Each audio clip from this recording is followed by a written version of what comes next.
This is a story of a man who was lured by a cult. He was so amused by the cult that he decided to even bring his wife into the fold. This was followed by his mother. Then the cult asked him to bring 1,000 more, and the man started following the orders blindly. The above story is not a piece of fiction, but reality. This is the story of Mohammad Umar Gautam, who severed his Hindu roots and embraced Islam. He has been accused of running a conversion racket in India.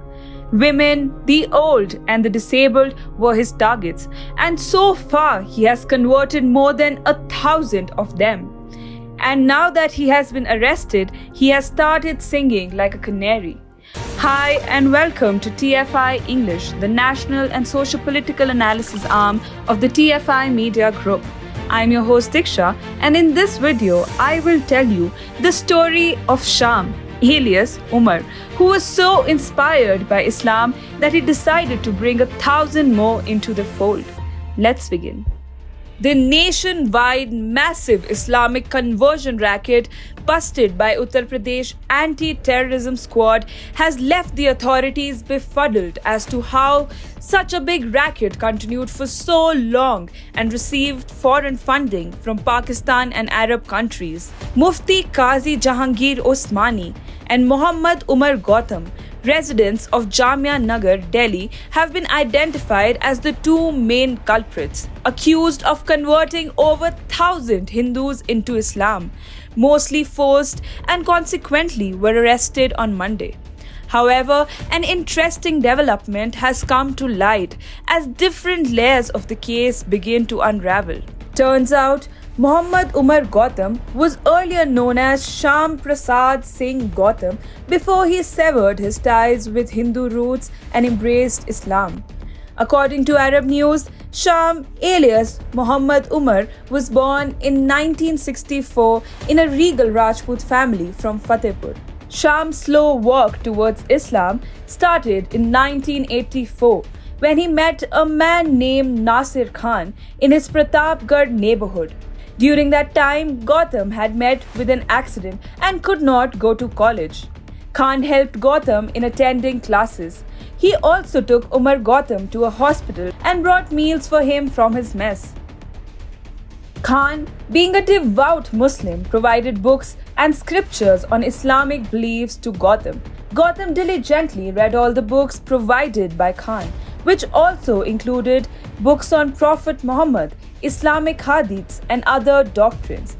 In 1986, 2 years after he met Khan, Gautam renounced his Hindu faith and converted to Islam, and thus started an incessant urge of a fresh convert in Shyam to show his Muslimness to his brothers.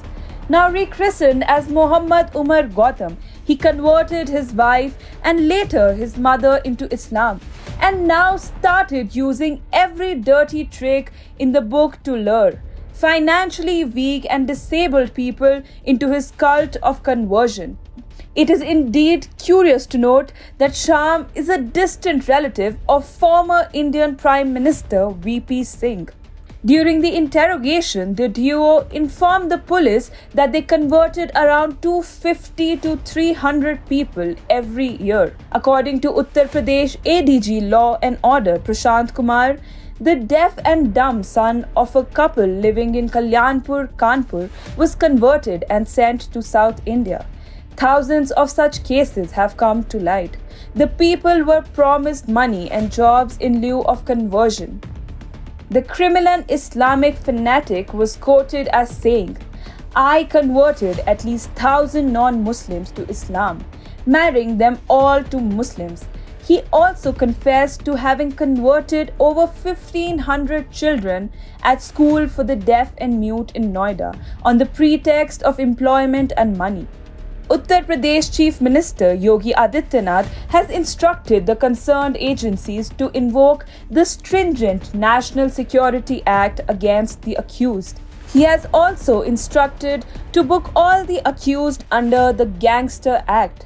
The state government has directed the authorities to start the process of confiscating the properties of all those who are found to be involved in the racket.